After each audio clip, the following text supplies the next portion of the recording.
Welcome friends, સ્વાગત છે આપનું મારી યુટ્યુબ ચેનલ ટેલેન્ટ ક્રિએશનમાં। આપણો વિડીયો આજે બહુ જ ઇન્ટરેસ્ટિંગ થવાનો છે। આજના વિડીયોમાં આપણે સિમ્પલ ફિશ કરી બનાવવાના છીએ। આપણે બીજા વિડીયો જોઈએ છે યુટ્યુબ ઉપર કે બહુ અલગ અલગ રીતે મેરિનેશન ને આ અંતે બધી ઘણી બાબતોથી ફિશ બનાવતા હોય, પણ આજે બહુ સિમ્પલ રીતે હું તમને ફિશ કરી બનાવવાનું શીખવાડવાનો છું। તો જે લોકો મારા વિડીયો જોઈ રહ્યા છે અને જો આપ આ મારી ચેનલ પર નવા છો તો આપને રિક્વેસ્ટ છે કે મારી આ ચેનલને તમે સબસ્ક્રાઈબ કરો, લાઈક અને શેર કરો, જેથી મારા વિડીયોના નોટિફિકેશન આપને જલ્દીથી મળી જાય। આવો આપણે કઈ રીતે સિમ્પલ ફિશ કરી બનાવીએ એ તરફ નજર કરીએ। આવો ફ્રેન્ડ્સ, આપણે સિમ્પલ ફિશ કરી બનાવવા માટેના મસાલાની તૈયારી કરીએ। અને એની અંદર આપણે મેં આ 1.5 કળી જેટલું લસણ લીધું છે, એને આપણે અંદર આ રીતે નાખીશું, વાટીશું। ત્યારબાદ આપણે એ બરાબર વટાઈ જાય એને બરાબર આપણે કરી લઈએ। ત્યારબાદ ડુંગળીની અંદર નાખીશું અને પછી જે આ મસાલિયું છે એના અમુક મસાલા અંદર નાખીશું, એ હું તમને બતાવી દઈશ। એની અંદર આવશે ધાણા જીરું પાવડર આવશે, મરચું આવશે, હળદર આવશે, મીઠું આવશે અને ગરમ મસાલો જે આપણે નાખીએ છીએ, મટનનો જે મસાલો છે, મેં આ મટનનો એવરેસ્ટનો મસાલો લીધો છે, એ આપણે એની અંદર નાખીશું અને બરાબર એને વાટી લઈશું ને સરસ એક મસાલો તૈયાર કરીશું। ત્યારબાદ આપણે ફિશ બનાવવાની, કરી બનાવવાની તૈયાર કરીશું।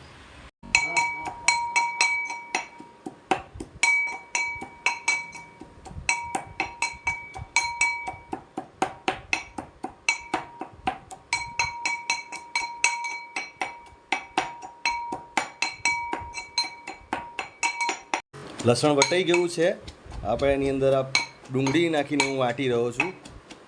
આ જે સ્ટાઇલ છે એ મારા પપ્પા આ રીતે બનાવતા હતા, એટલે બહુ જૂની સ્ટાઇલમાં હું આજે આ સિમ્પલ ફિશ કરી બનાવી રહ્યો છું। અને મસાલો બહુ જ જબરદસ્ત ને જોરદાર ટેસ્ટી અને સ્વાદિષ્ટ થાય છે, જોઈ શકો છો।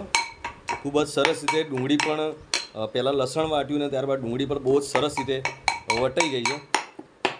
હવે ત્યારબાદ આપણે અંદર હળદર, મરચું અને ગરમ મસાલો ને બધું આપણે નાખીશું પોતાના સ્વાદ પ્રમાણે, જે રીતે તમારે જોઈતો હોય એ પ્રમાણે સ્વાદ પ્રમાણે નાખીને આપણે એ મસાલો આખો તૈયાર કરીશું। જોઈ શકો છો ફ્રેન્ડ્સ, આપ જબરદસ્ત મસાલો તૈયાર થયો છે અને સ્મેલ પણ બહુ જબરદસ્ત આવી રહી છે। હવે મસાલાનો આપણે કઈ રીતે ઉપયોગ કરીશું એ આપણે આગળ જોઈશું।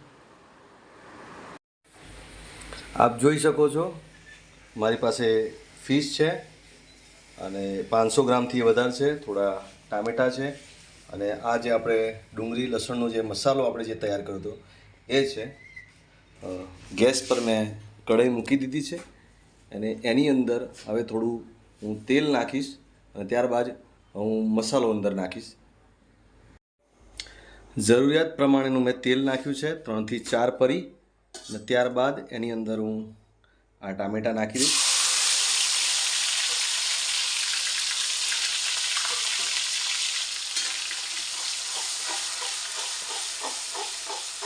ટામેટાં બરાબર સતલાય એટલે એમાં થોડું આપણે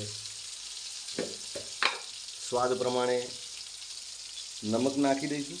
પહેલાં પણ આપણે નમક નાખ્યું છે, મસાલામાં નમક નાખ્યું છે, અને અહીંયા ખાલી ટામેટાં થોડા ચડી જાય એટલા માટે સામાન્ય સ્વાદ પ્રમાણેનું નમક આપણે નાખવાનું છે।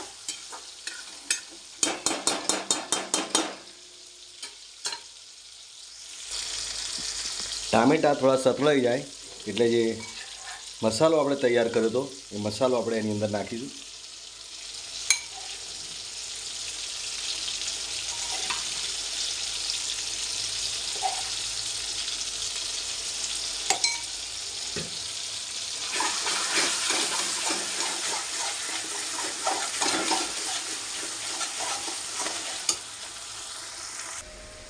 ત્યારબાદ તેમાં અમૂલનું આ લો ફેટવાળું જે દહીં છે એ આપણે એની અંદર નાખીશું।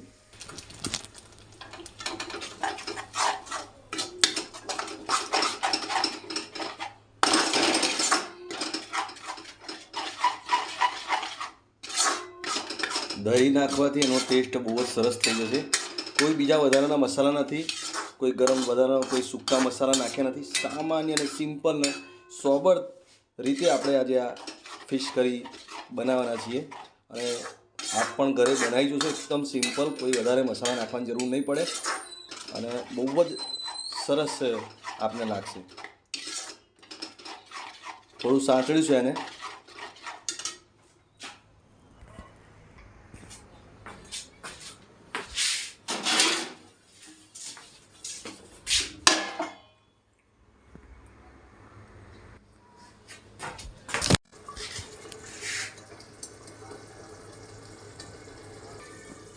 પાંચ 7 મિનિટ થઈ ગઈ છે.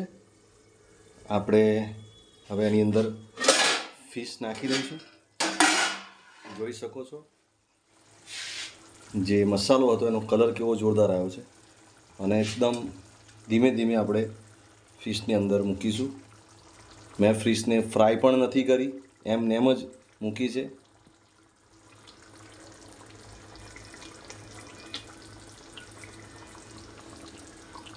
તમારે ફ્રાય કરીને મૂકવી હોય તો ફ્રાય કરીને મૂકી શકો છો. તમારે મેરિનેટ કરીને મૂકવી હોય તો મેરિનેટ કરીને મૂકી શકો છો. પણ આ સિમ્પલ આ જ રીત છે. તમારે તમારી રીતે તમારે બનાવવી હોય તો બનાવી શકો છો. આ સિમ્પલ રીત એકદમ.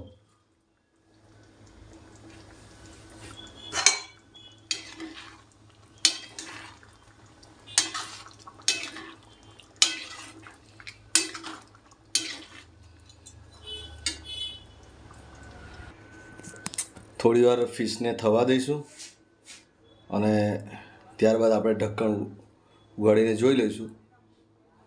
જો વધારે રાખવું પડે લાગશે તો આપણે રાખીશું, નહીં તો પછી આપણે નીચેથી આપણે ગેસ બંધ કરી દઈશું.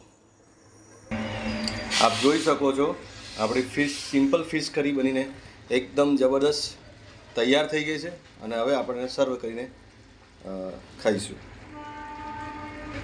આ રીતે તમે તમારા ઘરે ટ્રાય કરજો અને બહુ જ જબરદસ્ત તમને લાગશે.